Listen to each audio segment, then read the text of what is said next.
자, 우리 옆에 있는 분들 또 앞뒤에 있는 분들 보시면서 우리 이렇게 한번 인사하도록 하겠습니다. 하나님이 우리에게 필요한 은혜를 주십니다. 우리 이렇게 인사하겠습니다.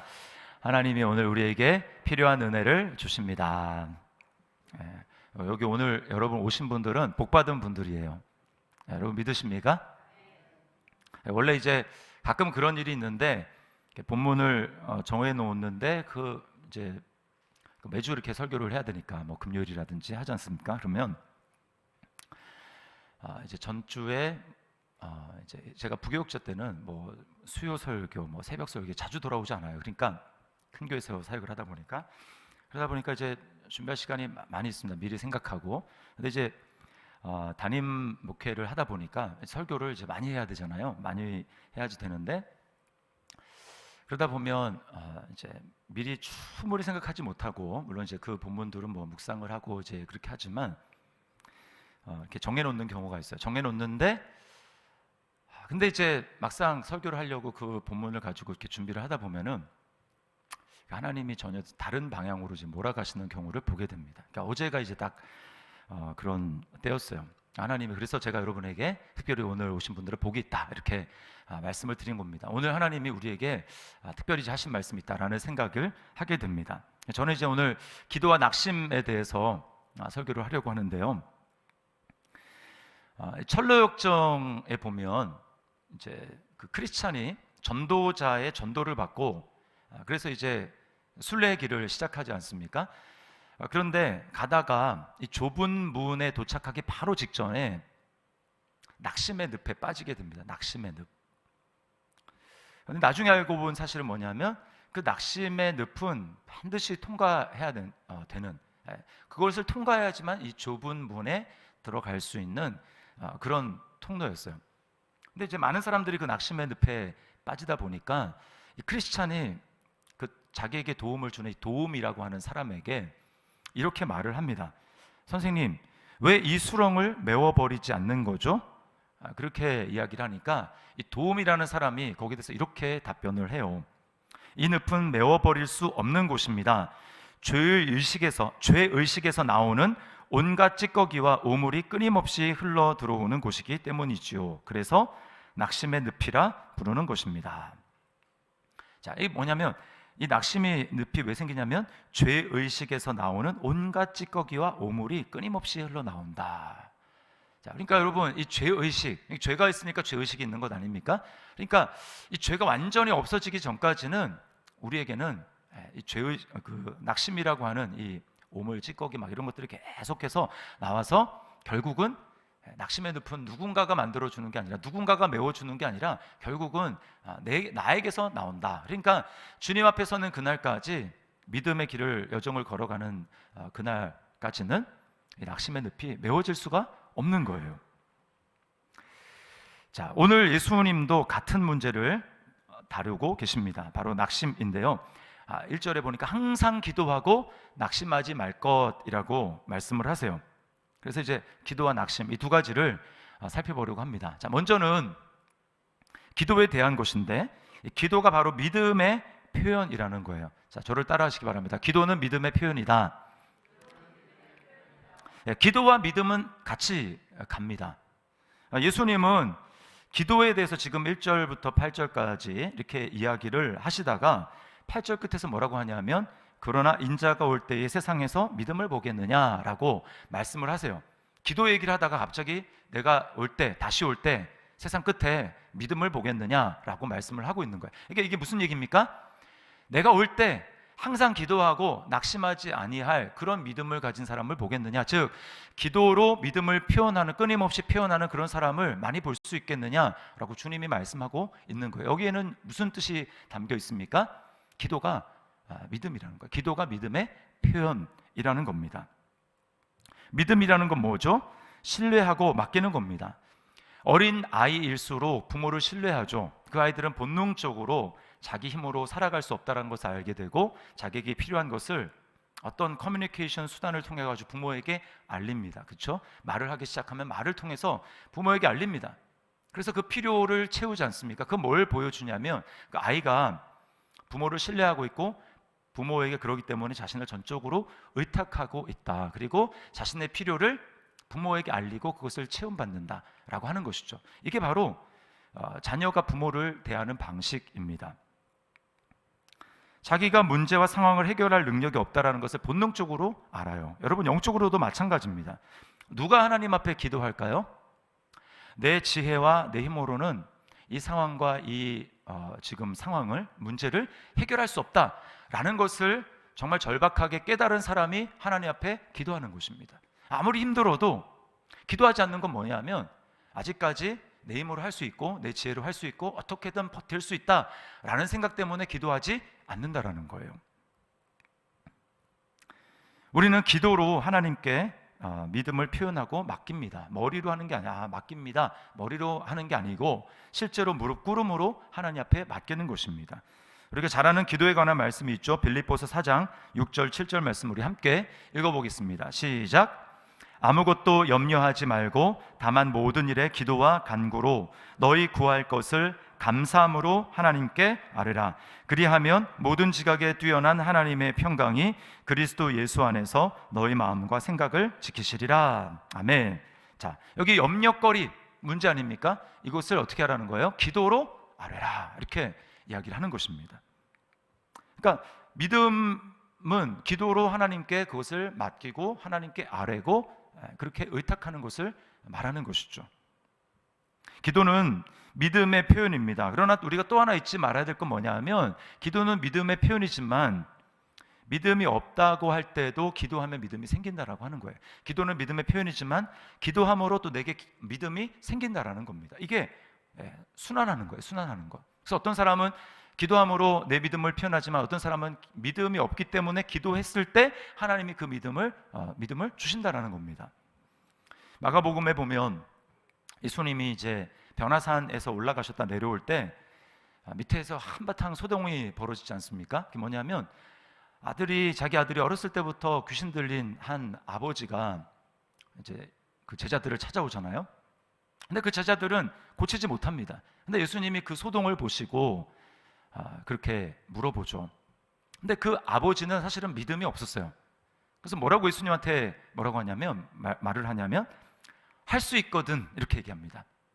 당신이 이 문제를 해결할 수 있으면 해주십시오. 그 말은 다르게 얘기하면 할 수 없으면 할 수 없고요. 이렇게 이야기를 하는 겁니다. 할 수 있으면 해주십시오. 이거는 온전한 믿음이 아니죠. 그래서 주님이 그 사람에게 그 아버지에게 이렇게 말합니다. 할 수 있거든 이라고 하는 말이 무슨 말이냐? 믿는 자에게는 능히 하지 못할 일이 없다라고 말씀을 합니다. 그러자 그 아버지가 예수님께 굉장히 인상적인 말을 하는데 뭐라고 하냐면 주여 내가 믿습니다. 나의 믿음 없는 것을 도와주소서 이렇게 얘기를 합니다. 믿는데 믿음이 없대요. 그러면서 주님 앞에 나의 믿음 없는 것을 도와주소서라고 이야기를 합니다. 그러자 주님께서는 어렸을 때부터 귀신에 의해서 괴롭힘을 받는 그 아이에게서 귀신을 내쫓아 주시고 고쳐주십니다. 그것을 기적을 현장에서 본 거예요. 그러자 그 아버지에게는 주님이 행하신 그 기적을 보고 믿음이 생겼습니다. 자, 주님과 대화하는 믿음이 없다라고 말한 그 모든 것은 다 이 기도의 과정이에요. 기도의 과정. 주님과 대화하는 것은 다 기도의 과정입니다. 그 기도를 통해서 이 아버지는 주님을 통한 기적을 보았고 믿음이 마음에 생기게 된 거예요. 자, 믿음이 생기기 원한다면 여러분 기도를 해야 합니다. 이러면 여러분이 말씀을 들으면 이렇게 생각하시는 분이 있을 거예요. 목사님, 성경에서 믿음은 로마서 말씀 10장에 의하면 믿음은 그리스도의 말씀으로 말미암았느라 믿음은 들음에서 난다고 하지 않았습니까? 믿음은 하나님의 말씀을 듣는 것인데 하나님의 성경을 보든지 그렇게 하라고 하는데 왜 기도를 하는 것이 믿음이 생긴다고 말을 하십니까? 이렇게 여러분이 혹시나 의문을 던지는 분이 있을 것 같아요. 또 기도하기 힘들어 하시는 분들은 그렇게 이야기할 수 있을 것 같습니다. 자, 그런데요, 우리가 그 시대랑 지금의 시대가 좀 다르다는 것을 알 필요가 있습니다. 여러분, 성경이 쓰여지던 시대에는 특별히 유대인들에게는 분리되어 있잖아. 뭐가 분리되어 있냐? 그들에게 안다라고 하는 것은 그 경험이 같이 포함되는 알미였습니다. 그런데 헬라 철학의 영향을 받고 그 다음에 근대주의, 뭐 서양의 철학, 뭐 데카르트, 합리주의 이런 영향을 받으면서 점점 어떻게 되냐면 우리 인격이 다 이렇게 분리가 돼요.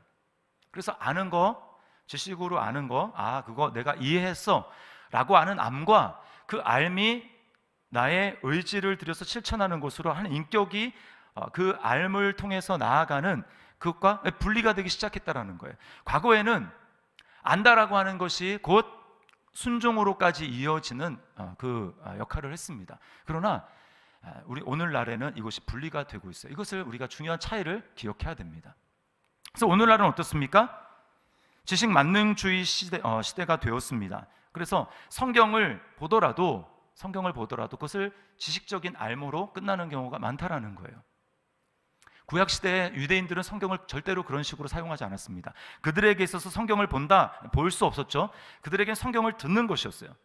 성경을 듣는 것은 곧 지금 하나님이 눈에 보이진 않지만 그 기록된 말씀을 통해서 하나님이 지금 말씀하신다라고 하는 것을 그들은 이해를 했고, 그래서 지금 하나님의 말씀을 듣는다라는 것을 그들은 이해를 했습니다. 그리고 그 들음에는 반드시 반응하게 되어 있었어요. 그들은.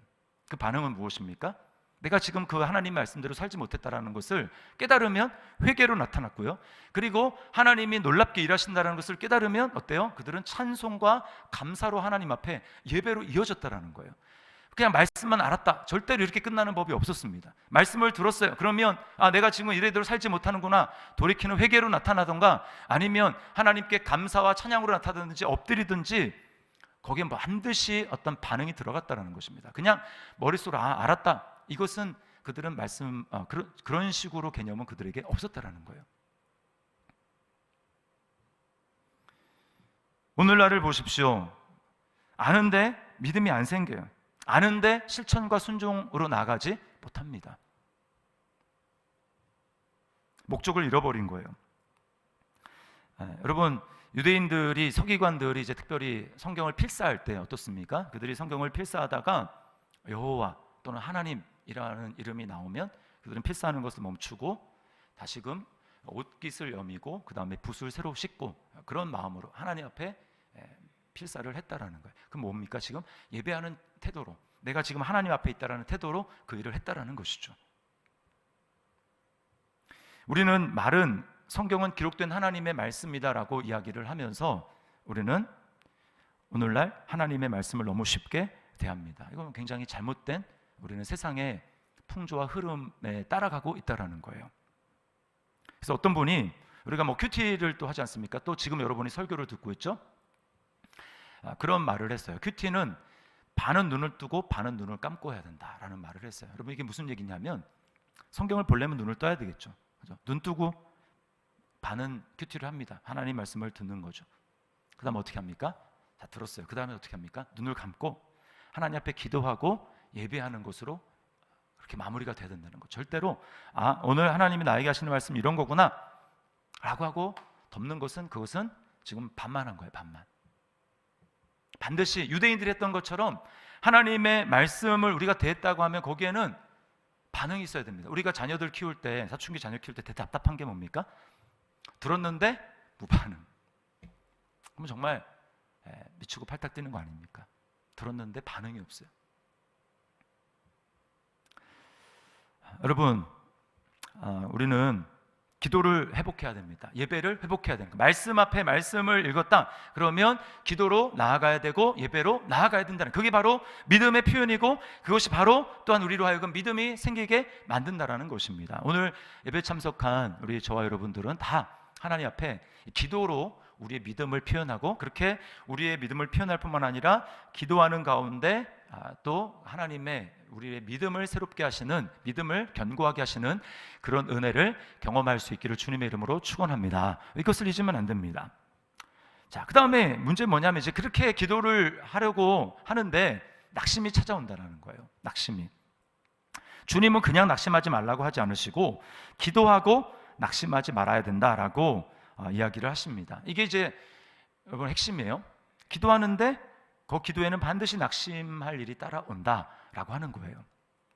오늘 비유의 핵심이 뭡니까? 하나님을 두려운 줄 모르고 또 사람을 무시하는 아주 나쁜 그 재판장이 있는데, 그 재판장이 정당한 고소에 대해서 그 고소를 처리하지 않고 계속 지금 미루고 있는 겁니다. 이 과부는 사회적 약자 아닙니까? 그 당시에 가장 불쌍한 사회적 약자인데 그 가부가 지금 억울한 일을 당했어요. 원통함이라고 이야기를 하는데 자기보다 힘이 있고 권력이 있고 뭐 배경이 있고 그런 사람에 의해서 굉장히 억울한 일을 당했는데 그것을 가지고 지금 공의를 실현해 달라고 그 재판장에게 부탁하고 있는데 그거를 계속 미루고 있는 거예요. 낙심할 일이 반드시 있었을 겁니다. 이 과부가 낙심할 일들이 많이 있었을 거예요. 여러분, 우리가 기도하면서 하나님 앞에 기도하면서 왜 낙심할까요? 여러분 기도할 때 낙심하지 않습니까? 저는 기도할 때 낙심하지 않는데요. 그런 분은 기도를 안 해보신 분이에요. 기도하면 반드시 낙심할 일이 있습니다. 그거 왜 낙심해요? 빨리 안 되니까 그렇죠. 빨리 안 되니까. 내 생각대로 빨리 안 되니까. 조급하기 때문에. 근데 그 조급함에는 어떤 의미가 있습니까? 왜 조급할까요? 하나님을 나의 틀에 맞추려고 하니까. 그래서 조급함이 생기는 겁니다.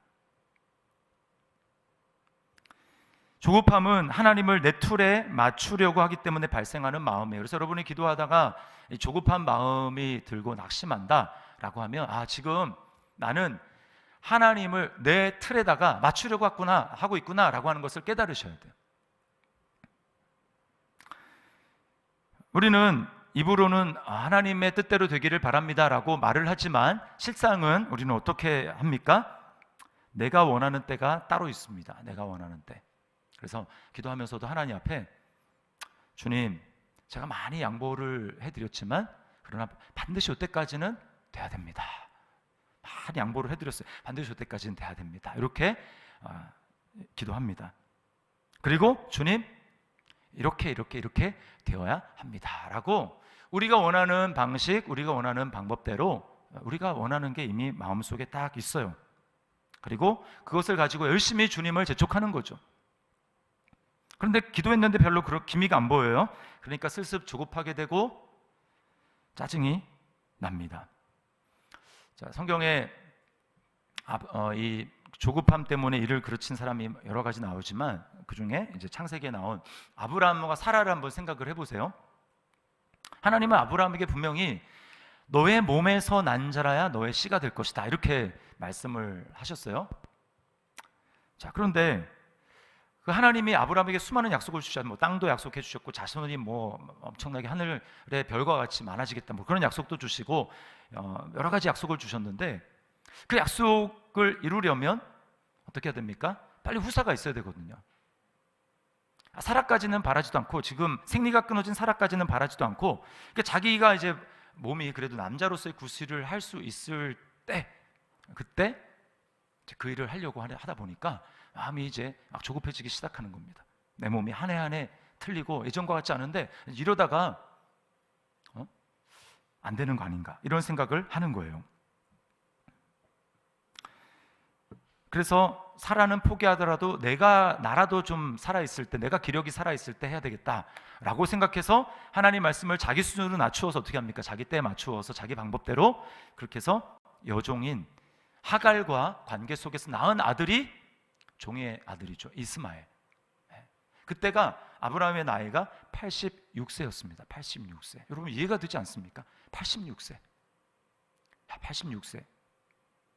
그때라도 그렇게 했어 망정이지. 그렇게 하는 게 당연하죠. 하나님, 뭐 인간이 그래도 내가 뭔가 좀 몸에 기력이 있을 때 그래도 뭔가 해야 되지 않습니까? 라고 하는 게 인간의 자연스러운 반응이에요. 어떻게 아브라함이 하나님이 처음에 그렇게 그에게 약속을 주셨을 때 100세가 되어서 그리고 사라는 완전히 생리가 다 끊어지고 소망이 없는 90세가 된 그 할머니가 됐을 때 내가 그때 너한테 주겠다 라고 하는 것을 아브라함이 이해할 수 있었겠습니까? 도저히 이해할 수 없는 거예요. 여러분 그런데 하나님은 왜 우리에게 이렇게 빨리 기도를 응답해 주시지 않는가? 그 기다림의 시간, 인내의 시간 왜 빨리 안 되는가? 조급하면서 막 싸우는 나의 내면의 갈등과 싸우는 그 시간을 통해서 하나님은 어떤 일을 하고 계시는가? 우리가 전혀 상상하지 못하는 일을 하고 계시는데 그게 뭐냐면 바로 우리를 바꾸시고 계신다라는 거예요. 우리를 다루고 계신다는 겁니다. 근데 우리는 자꾸 이걸 까먹어요. 그래가지고 어떻습니까? 하나님 앞에 기도할 때 우리는 항상 뭘 생각합니까? 하나님, 왜 이 문제 빨리 해결해 주지 않습니까? 하나님이 왜 이 환경을 빨리 열어주지 않습니까? 이 환경이 왜 빨리 변화되지 않습니까? 라고 하나님 앞에 그 환경을 바뀌어주고 환경의 문제가 해결될 것을 위해서 하나님 빨리빨리요 라고 기도를 하는데, 하나님은 그게 아니라 하나님은 나에게 관심을 가지시고 나를 만지시고 나를 변화시키기를 원하시는 거예요. 무한한 하나님을 나의 좁은 틀에 끼워 맞추려고 하는 나의 고집과 나의 편견, 하나님에 대한 나의 오해, 그릇된 시각, 이것을 하나님은 바꾸기를 원하신다라는 겁니다. 그런데 그러려면 하나님이 우리로 하여금 고통을 겪게 하셔야 돼요. 안 된다라는 것을 깨닫게 하셔야 됩니다. 인내하게 하셔야 됩니다. 그렇지 않고 내가 원하는 대로 하나님이 주신다, 우리는 내가 옳은 줄 알아요. 그래서요, 예수님을 믿기 시작할 때 처음에는 기도응답을 좀 잘 받는데, 왜냐하면 하나님이 이제 기도에 재미를 붙이시고, 야, 기도하면 하나님이 살아계시는구나, 기도하면 하나님 응답을 주시는구나 라고 하는 것을 믿고 기도하도록 하기 위해서 하나님이 그렇게 하는 겁니다. 그런데 그 다음부터는, 어느 정도 성장한 다음부터는 그게 안 통해요. 왜냐? 이제 하나님이 나를 바꾸기 시작하는 겁니다. 너 이제 기도라는 거 할 줄 알지? 기도가 어떤 건지 알았지? 너 내가 살아있는 거 알았지? 그 다음부터는요, 환경에 문제가 있어서 기도하는데 하나님이 환경보다는 나를 다루시기 시작해요. 빨리 기도가 응답이 안 됩니다.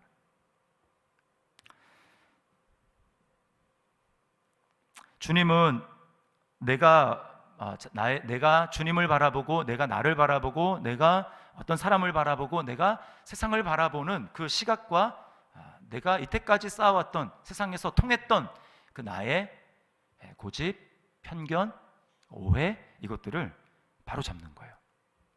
이것이 있어야 여러분 우리가 믿음이 성장하고 성숙했다라는 것입니다. 이게 바로 믿음의 성장과 성숙이에요. 믿음의 성장과 성숙은 다른 게 아닙니다. 시각이 달라지는 거예요. 주님은 이런 과정을 통해서 나의 원한을 주님의 원한으로 바꾸십니다. 처음에는 내가 원하는 것, 내가 억울한 것, 이거 아니면 안 됩니다 라고 하는 나의 원한이 있었어요. 나의 원한, 그것을 가지고 하나님 앞에 막 기도하는데 하나님은 들어주지 않고 오래 참게 하시고, 기다리게 하시고, 내 계획이 무너지게 하시고, 아픔을 당하게 하시고, 그러면서 나를 조금씩 깨트리기 시작하시고, 그러면서 주님의 마음을 조금씩 알게 하시는 거예요. 주님의 마음을 부어주십니다. 주님의 원한이 무엇인지 알게 하세요. 그리고 그 주님의 원한을 나의 원한으로, 나의 열망으로 품게 하십니다. 여러분, 이게 믿음의 성장에 관한 방식입니다. 빌립보서 2장 13절 말씀을 우리 함께 읽어보도록 하겠습니다. 시작. 너희 안에서 행하시는 이는 하나님이시니 자기의 기쁘신 뜻을 위하여 너에게 소원을 두고 행하게 하시나니. 네, 소원이라는 말을 오늘 다른 말로 바꾸면 뭐죠? 원한이라고 할 수 있겠죠. 자기의 기쁘신 뜻을 위하여 너에게 소원을 두고 행하게 하신다. 자, 한나를 여러분 기억하시죠? 한나, 사무엘상 우리가 통독하면서 읽었잖아요. 한나. 자, 그 한나의 원한은 뭐였습니까? 아들 낳는 거였어요. 아들 낳는 거, 그렇죠? 후처인 분인나가 자기 좀 아들 잘 낳는다고 아들을 낳지 못하는 그 본처인 한나를 굉장히 격동하지 않습니까? 그러니까 너무 괴롭죠. 너무 괴로워요. 그래가지고 이 한나의 원한은 뭐냐면, 하나님 나에게도 아들을 주십시오. 그래서 저렇게 자랑하고 마치 자신이 뭐 대단한 것처럼 되는 것처럼 생각하는 저 분인나의 코를 납작하게 해주십시오라고 하는 게 이 한나의 원한이었어요. 원한. 그런데 한나가 하나님 앞에 정말 이렇게 입술만 이렇게 달싹거릴 정도로 깊이 하나님과 기도를 하는데, 그런 중에 하나님께서는 이 한나에게 하나님의 마음을 알게 하십니다. 하나님의 원한을 보게 하시는 거예요. 그게 뭐냐면, 이 시대에 그 사사시대를 바라보면서 하나님의 사람이 없다, 하나님이 정말 믿고 맡기고 의지해서 하나님의 뜻을 펼쳐갈 사람이 없다라는 것을, 그런 사람이 없구나라는 것을 알게 됩니다. 내가 아들이 없는 것처럼 하나님도 정말 신실한 하나님의 종이 없는 거구나 라고 하는 것을 알게 돼요. 사사시대가 어떤 시대였습니까? 잘 아시죠? 다 사람들이 자기 소견에 오른 대로 행하던 시대였습니다. 그래서 3장에 보면, 사무엘상 3장에 보면은 그 시대는 이상이 흔하지 않았다. 이상이 매우 귀했다. 뭐 이상이라는 게 뭐냐면 하나님이 자신의 뜻을 밝혀주시는 것입니다. 보여주시는 거예요. 그러니까 하나님의 음성이 들리지 않는 시대. 왜요? 뭐 엘리 제사장 등등 봐도 지도자들이 다 타락하고 자신의 육성만 챙기고 그런 시대였기 때문에 하나님의 뜻이 드러나지가 않는 거예요. 그런 시대에 하나님이 너무나 답답해 하시는, 하나님의 사람이 없는 것을 답답해 하시는 그 마음을 이 한나가 자신의 이 원한으로 품게 됩니다. 그리고 하나님 앞에 기도하죠. 하나님, 아들을 만약에 주신다면 그 아들은 내가 전에 이제 분인나에게 화풀이하는, 분인나에게 내 원한을 푸는 그런 용도로 자랑하기 위해서 하는 그런 아들로 쓰는 것이 아니라, 주님, 내가 이 아들을 주님께 드리겠습니다. 주님이 그 아들을 빚으시고 주님이 원하는 대로 뜻을 이루는 그런 아들, 이 시대에 하나님의 이상을 보여주고 하나님의 뜻을 펼치고 하나님의 뜻을 알게 하는 그 일에 쓰는 그런 아들 되기를 원합니다라고 하고 하나님의 원한을 자신의 원한으로 품어서 하나님께 드렸어요. 여러분, 이거 바로 이겁니다. 이게 성장이에요. 이게 진짜 은혜입니다. 네. 왜 하나님이 우리로 하여금 빨리빨리 기도를 응답해 주지 않는가? 주님은 우리를 바꾸기를 원하는 거예요. 너의 원한만 가지고 그렇게 고통하면서 원통해하면서 혹시 기도하니? 내 원한을 좀 봐라. 내 마음을 좀 알기를 바란다 라고 하시는 거예요. 그리고 우리 믿음의 선배들은 주님의 원한을 마음에 품고 기도하던 사람들이었습니다. 존 낙스는 뭐라고 기도했습니까? 주님, 스코틀랜드를 내게 주십시오. 자신의 조국을 위해서 하나님 앞에 기도했어요. 그리고 우리나라에 어떻습니까? 김중곤 목사님 같은 경우에 평생 하나님 앞에 기도하는 게 그거였어요. 민족 복음화. 민족의 가슴마다 피 묻은 그리스도를 심어서 이 땅에 푸르고 푸른 그리스도의 계절이 오게 해주십시오. 그게 정말 그분의 열망이었고 그분의 원한이었어요. 딴 거 없었습니다. 저는 그분을 뭐 가까이서 대화를 하거나 그런 적은 없었어요. 항상 이제 멀리 보고 그랬는데 1세대 간사님들 그분과 함께 정말 꿈꾸면서 사역을 펼쳤던 그 간사님들 얘기를 들어보면 그 김중건 목사님 같은 경우에 회의를 하다가 갑자기 막 우신대. 회의를 갑자기 하다 그냥 우시면서 주님 그런데 주님. 그러니까 이제 열망이 있는 거죠. 열망이. 주님, 이 세대가 정말 이 대한민국이 이 한반도 땅이 피 묻은 예수 그리스도의 복음이 전해짐으로 말미암아 이 나라가 주님의 나라가 되기를 원합니다. 그런 마음에 열망이 있었던 거예요. 설교 준비하면서 저도 좀 부끄럽더라고요. 내가 정말 주님의 그런 내 열망은 어떤가? 내 원한은 어떤가?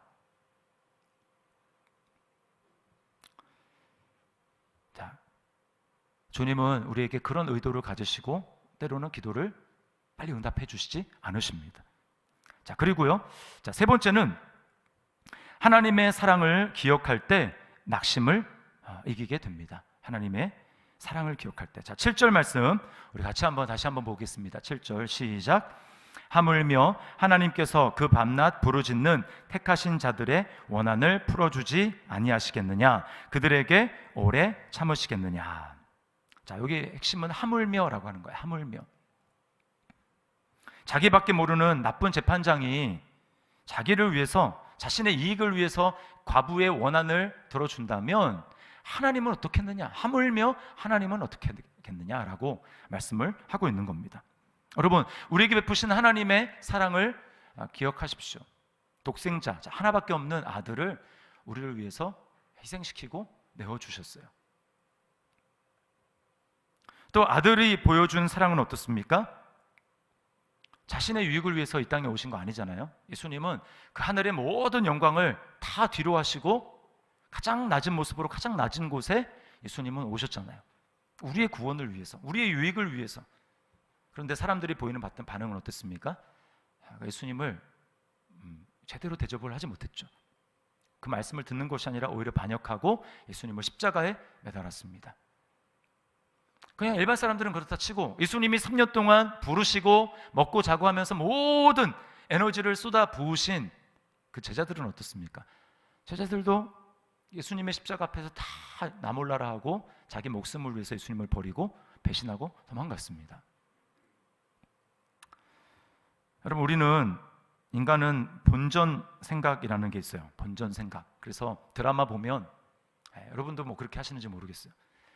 부모가 자식을 키운 다음에 자식이 정말 자기 뜻대로 안 될 때 그때 가가지고 마지막에 나오는 얘기 있죠. 뭐라고 합니까? 내가 널 어떻게 키웠는데 내가 널 어떻게 키웠는데 네가 나한테 이럴 수가 있어. 이거 아닙니까? 본전 생각? 내가 너한테 한 거 생각하면 너 지금 나한테 그렇게 하면 안 된다. 우리는 다 본전 생각이 있습니다. 기대하는 바가 있는 거예요. 그렇게 하는데 오로지 그 사람을 위해 사는 게 아니라 뭔가 기대하는 바가 있으니까 너 나한테 이렇게 해야 된다라는 암묵적인 뭐가 있는 거예요. 우리는.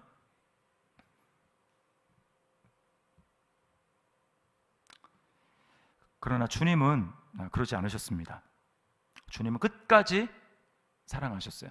끝까지 인내하셨고 끝까지 그들이 내가 베푼 사랑에 대해서 반응하고 돌이키고 바로 설 것이라는 그 기대와 소망을 버리지 않으셨습니다. 주님은 이렇게 말씀한 거예요. 사람들은 다 내가 너한테 이렇게 해줬으니까 너가 최소한 나한테는 이 정도는 해야 돼 라고 하는 그런 기대심리, 본전 이런 것으로 되어 있는데 주님은 말씀하는 거예요. 나는 네가 안 될 거 다 안다. 너 안 될 거야. 그러니까 내가 있잖아. 내가 널 되게 할 거야. 넌 내가 필요해 라고 주님이 말씀하시는 거고 너가 안 되는 거 그건 내가 채워줄 거야. 그러면서 자신을 우리에게 내어주셨습니다. 그것이 우리에게 구원이 된 거예요. 여러분, 우리를 위해서 자신을 다 내어주시고 자신의 생명까지 내어주시고 가장 귀한 자신이 가진 전부인 아들을, 독생자를 내어주신 하나님이 내어주신 하나님이 우리에게 일부러 뭐 인색해가지고 안 주시겠습니까? 참새도 굶지 않도록 먹이신 하나님이 자기 피로 사신 자녀들을 여러분 그냥 내버려 두시겠습니까? 그건 오해예요, 오해. 절대 그런 일은 없어요. 자, 히브리서 12장 3절 말씀 우리 함께 읽어보겠습니다. 히브리서 12장 3절이요. 같이 읽습니다. 시작. 너희가 피곤하여 낙심하지 않기 위하여 죄인들이 이같이 자기에게 거역한 일을 참으신 일을 생각하라. 주님은 자신이 기도하고 낙심하지 않는 모범을 친히 보여주셨습니다. 주님밖에 기도하고 낙심하지 않는 분은 주님밖에 없어요. 내가 너 안 되는 거 알아. 그래서 내가 승리한 거야. 내가 너를 위해서 대신 이 싸움을 싸운 것이고 내가 승리한 것이고 그리고 이제 너는 내 손을 붙잡으면 돼. 네가 하려고 하지 내 손을 붙잡고 내가 너와 함께 한다는 것을 기억하고 내 안에 거해라 라고 주님이 말씀하시는 것입니다. 절대로 낙심하지 말아라. 여러분, 이게 진짜 소망이죠. 세상 사람들은 우리를 보고 힘을 내라고 하면서 소망을 가져라, 희망을 가져라 이렇게 이야기를 합니다. 그러나 거기에 근거가 부족해요. 막 희망을 가져보려고 하지만 뭔가 밑이 빠진 느낌입니다.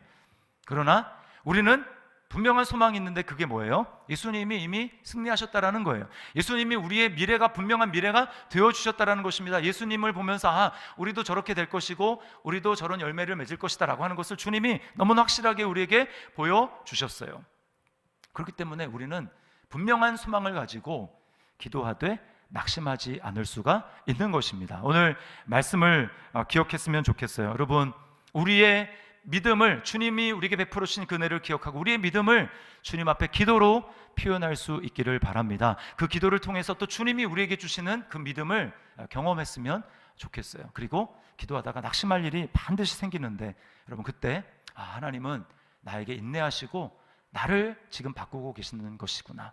내 틀을 깨도록 하나님이 나를 성장하기 위해서 그렇게 나를 지금 바꾸어 가는 중에 있구나 라고 하는 사실을 기억하고 그리고 기도하시되 낙심하지 않으셨던 그 예수님, 주님이 우리를 위해서 베풀어 주신 그 사랑과 은혜를 기억하고 너무나 확실한 그 사랑, 너무나 확실한 그 주님의 은혜, 너무나 확실한 그 주님의 소망, 우리를 향해서 보여주신 그 소망을 기억하며 여러분 주님이 인자가 올 때 믿음을 보겠느냐, 세상에 믿음을 보겠느냐라고 말씀할 때 주님, 저 여기 있습니다. 제가 주님이 올 때 믿음을 보겠느냐? 제가 믿음을 가지고 주님 앞에 자리를 지키며 기도하는 사람입니다 라고 우리 주님 앞에 그렇게 말할 수 있는 우리 저와 여러분, 우리 더 시티 사랑의 교회가 될 수 있기를 주님의 이름으로 축원합니다.